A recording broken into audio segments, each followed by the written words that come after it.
Stonehenge es uno de los monumentos más famosos de la Tierra, y aún así todavía hay muchas preguntas sin respuesta sobre él. ¿Por qué se construyó? ¿Cómo se construyó? Y lo más importante, ¿qué comían para la cena las personas que lo construyeron? Hoy prepararé dos platillos que probablemente comieron los constructores de Stonehenge: costillas de cerdo con miel y moras y sopa de ortiga con avellanas.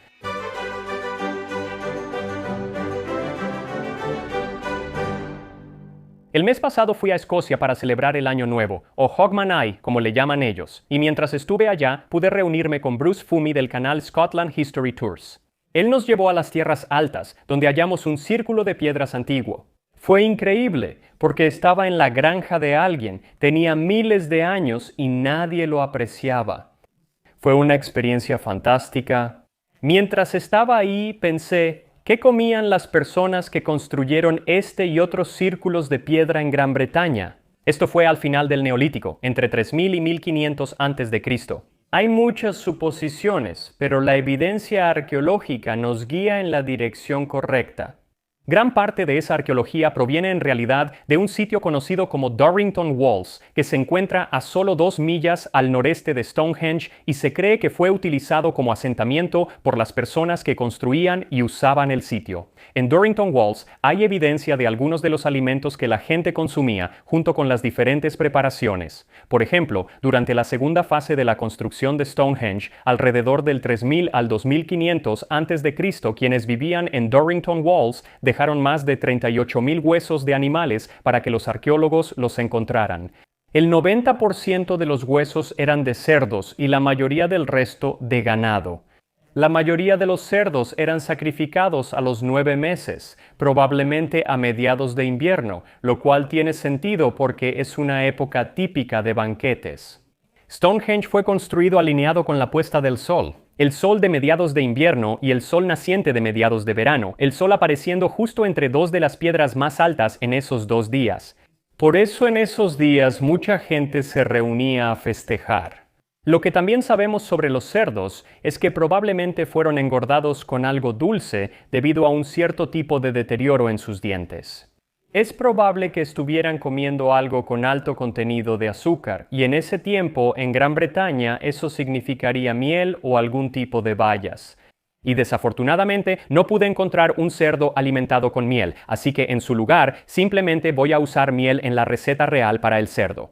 Así que para esta receta, lo que vas a necesitar es una costilla de cerdo, 2 cucharadas de sal, media taza o 170 gramos de miel, 1/4 de taza de moras o endrinas, que en realidad son ideales porque probablemente todavía estarían disponibles a mediados del invierno. Pero encontrar endrinas frescas donde vivo es prácticamente imposible, así que voy a usar moras, luego una cucharada opcional de humo líquido, y sí se la voy a agregar. Porque saben, por ciertas marcas de quemaduras en los huesos de los animales, que la mayoría se cocinaba sobre fuego abierto. Me encantaría cocinar un cerdo al fuego abierto, pero este programa trata de cocinar en mi cocina y no haré fuego abierto aquí.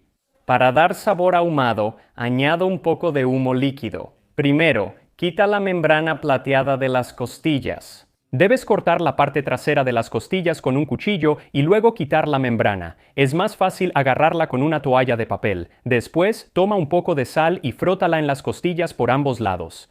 La sal que sobre puedes usarla en el glaseado de miel. Agrega la sal y el humo líquido a la miel, luego machaca las bayas, añádelas y mezcla todo. Unta la mitad del glaseado en las costillas por ambos lados y colócalas en la rejilla, lado carnoso abajo. Hornéalas a 350 grados Fahrenheit, 175 grados Celsius, por 1.5 horas. Puedes envolver las costillas en papel aluminio para mantener la humedad y cocinarlas a menor temperatura, como 275 grados Fahrenheit por más tiempo. Simplemente no lo hago porque pensé, bueno, no tenían papel aluminio en la Gran Bretaña neolítica, pero por otro lado tampoco tenían un horno como este en la Gran Bretaña neolítica. Supongo que ese argumento no tiene sentido. Haz lo que quieras. Tras hora y media, saca las costillas, cúbrelas con el resto del glaseado y hornéalas de nuevo con la carne hacia arriba. Cocina por 30-45 minutos hasta que la carne esté suave y se desprenda del hueso. También puedes usar costillas de res. Son un poco más grandes, así que deberás cocinarlas más, aunque no serán tan grandes como las costillas de la Gran Bretaña neolítica. Eso es porque los uros aún existían en esa época, eran los ancestros salvajes del ganado moderno y de gran tamaño.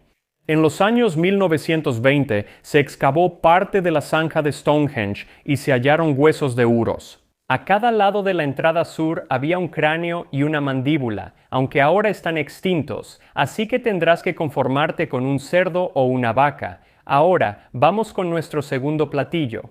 Tenemos menos información arqueológica porque durante el verano comían muchas más plantas y las plantas no dejan tanta evidencia arqueológica como, por ejemplo, los huesos, así que no hay tanta.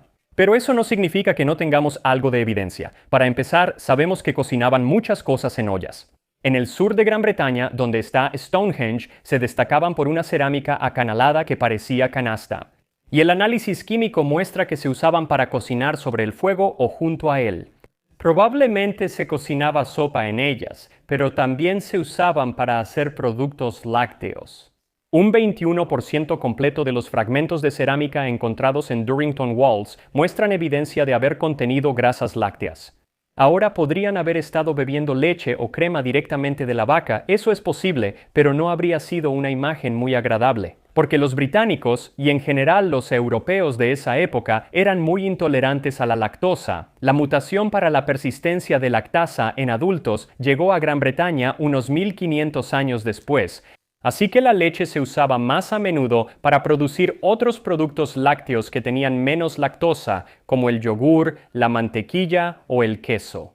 Ahora me siento seguro de agregar mantequilla a esta sopa. Otro ingrediente común en sitios del Neolítico tardío en Gran Bretaña son las avellanas. Sus cáscaras están en todas partes y, si se almacenan bien, pueden usarse todo el año. En cuanto al ingrediente principal de nuestra sopa, las ortigas, bueno, eso se debe a que en primavera y verano crecen en abundancia en Gran Bretaña, y también lo hacían en aquel entonces. Honestamente, realmente se trata de averiguar qué no estaba creciendo en Gran Bretaña en ese momento. Muchas cosas que creemos autóctonas de Gran Bretaña en realidad las trajeron los romanos después.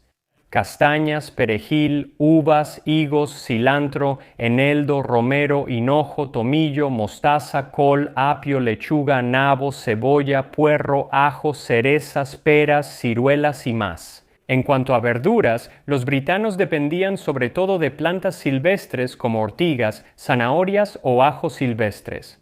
Cebollas silvestres, que no son como las cebollas grandes y redondas que conocemos. Esas fueron traídas por los romanos, pero más bien son como cebollas verdes muy delgadas. Voy a agregar un poco de cebollín para dar sabor a esta sopa de ortiga.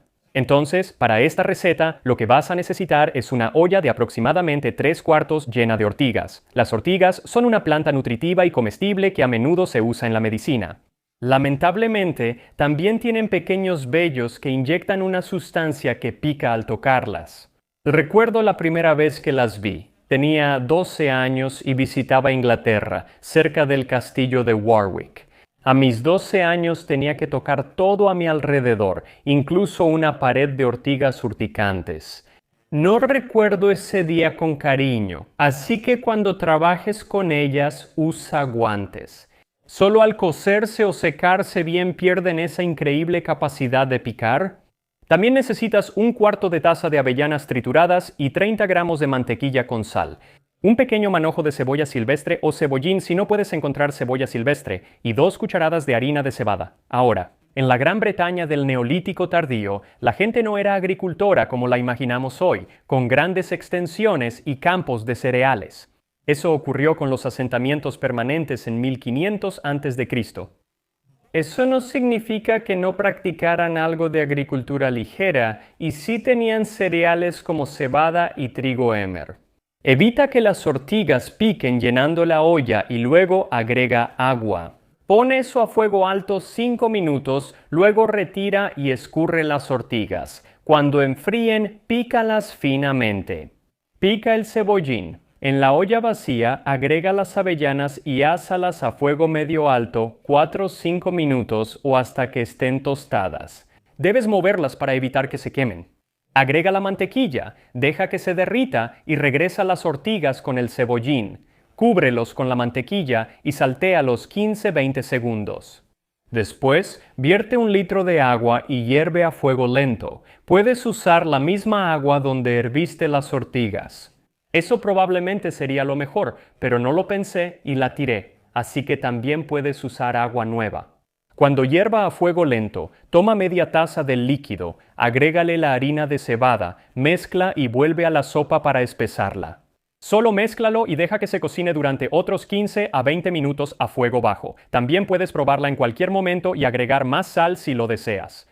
Lo digo porque la mantequilla ya tiene sal, y la que usaban seguramente era muy salada, salvo que fuera recién hecha. Hoy la mantequilla es menos salada, así que podrías necesitar más sal. Esta comida se prepara en unas horas, pero construir Stonehenge llevó mucho más tiempo. Construir todo el sitio tomó unos 1500 años, aunque no trabajaron durante todo ese periodo. La parte más reconocible, las grandes piedras de Sarsen, se colocaron alrededor del año 2500 a.C., más o menos al mismo tiempo que se construyó otra gran estructura antigua, la Gran Pirámide de Giza. Y de hecho, el día que este video se publique en YouTube, yo estaré en Egipto viendo esa pirámide en Giza. Si te interesa el viaje, sígueme en Instagram o Facebook. Saboreando la historia con Max Miller, compartiré mucho más sobre mis recorridos. Déjame contarte algunos datos interesantes que descubrí sobre Stonehenge. Algo que aprendí recientemente y que en realidad me molesta muchísimo es que Stonehenge técnicamente no es técnicamente un verdadero henge. Mira. El término arqueológico henge describe un banco circular exterior y una zanja interior que rodean parcialmente una zona central. Stonehenge tiene la zanja principal afuera, así que técnicamente no es un henge, sino un proto-henge. Y lo que me enoja de manera tan irracional es que Stonehenge es de donde proviene el término henge. Es el henge original. Mira. Stonehenge probablemente proviene de la palabra en inglés antiguo Stanhenge, que significa piedra y colgante o patíbulo, y se piensa que probablemente es porque los sajones, cuando llegaron, lo vieron y pensaron que eran enormes patíbulos de piedra, o imaginaron que las piedras superiores, los dinteles, estaban como colgando sobre las piedras verticales. En años recientes, arqueólogos identificaron unos 100 círculos de piedra o madera en Gran Bretaña e Irlanda y los llamaron henges en referencia a Stonehenge.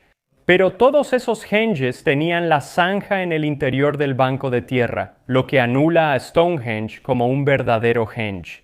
Esto no me parece justo. Sé que muchas piedras en la llanura de Salisbury, al sur de Inglaterra, no tienen sentimientos. Si los tuviera, esto les dolería. También descubrí algo interesante relacionado con 2 de los textos más antiguos sobre Stonehenge. Uno viene de la Historia Angulorum de Enrique de Huntington, escrita en latín a mediados del siglo XII, donde llama Stanengas. 4 cosas me parecen maravillosas en Inglaterra. La segunda está en Stanengas, donde grandes piedras se alzan como portales, pareciendo ubicadas sobre las puertas. Ni nadie puede idear con qué habilidad se levantaron piedras tan grandes a tal altura, ni por qué razón se construyeron allí. Es increíble que después de 900 años aún sepamos poco sobre cómo o por qué las pusieron ahí. Lo asombroso es que Enrique de Huntington admitió no saber por qué estaban ahí o cómo llegaron.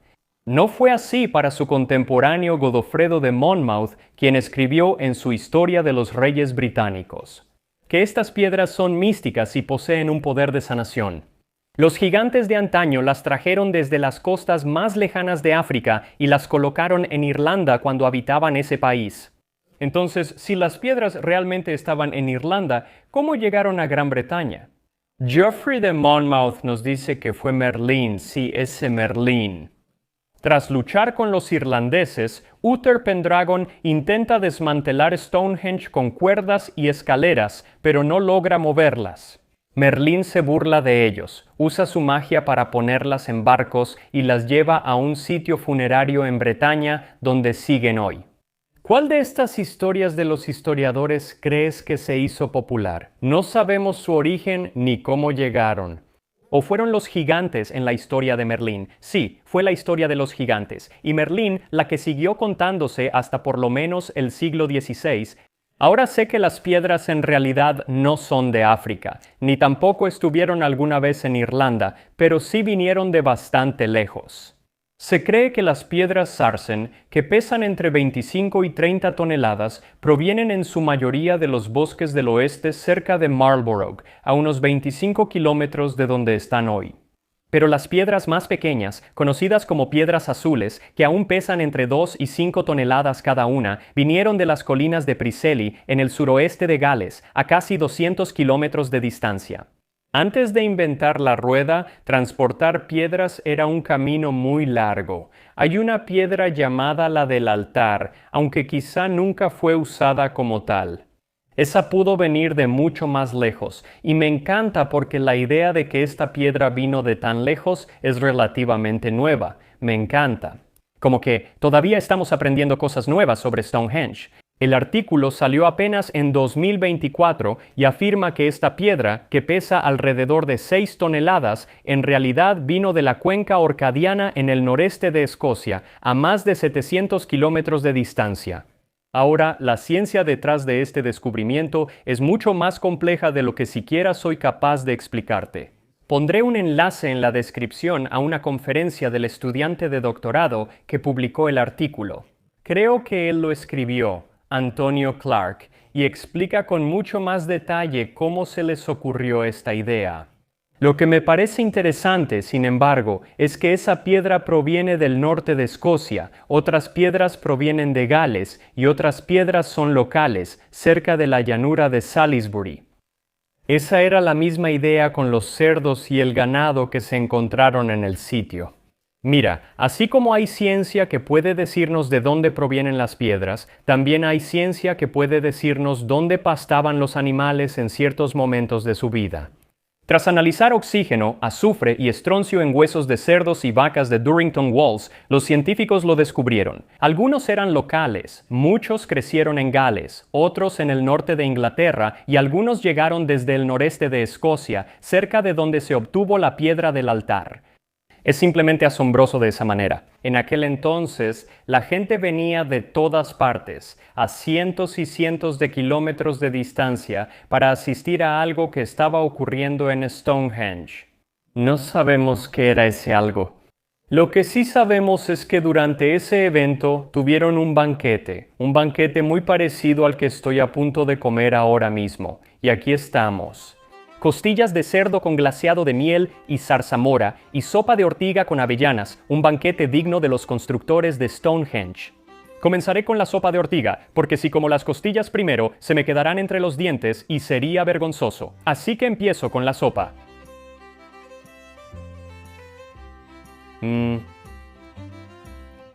Sabe muy saludable, me recuerda como a espinaca, pero sin tanto sabor.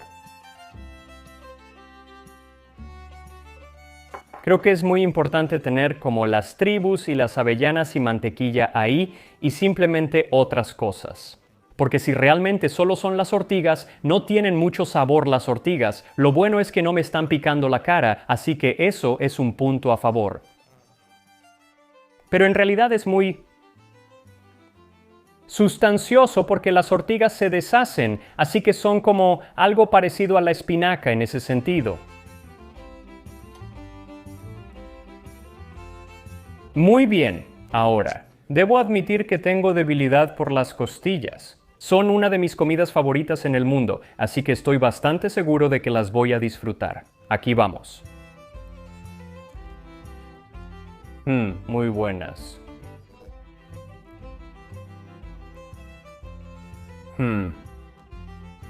Perdón por las costillas en mis dientes, hablaré así. Absolutamente deliciosas. Si las envolvieras estarían un poco más jugosas, pero no están secas, están perfectamente bien. Lo mejor, sin embargo, es ese glaseado, especialmente en las orillas, donde se acumuló, y entonces es como un glaseado espeso. De la miel y la zarzamora realmente se siente la miel, pero también hay un poco del sabor de la zarzamora. O sea, me encantan las costillas. Por supuesto, está la cuestión de si comían estas cosas cortadas en piezas como costillas y chambarete y cosas así, o si las asaban enteras. Y puede que haya sido de ambas formas. Definitivamente en algunos casos los estaban desmembrando porque hay marcas de cuchillos de pedernal, pero fuera de eso, realmente no sabemos exactamente cómo los cocinaban ni nada por el estilo. Hay muchas incógnitas, pero en el futuro podríamos descubrir más información. Como el hecho de que hace apenas un par de años descubrieron que una de las piedras venía desde Escocia. Nos vemos en Saboreando la Historia.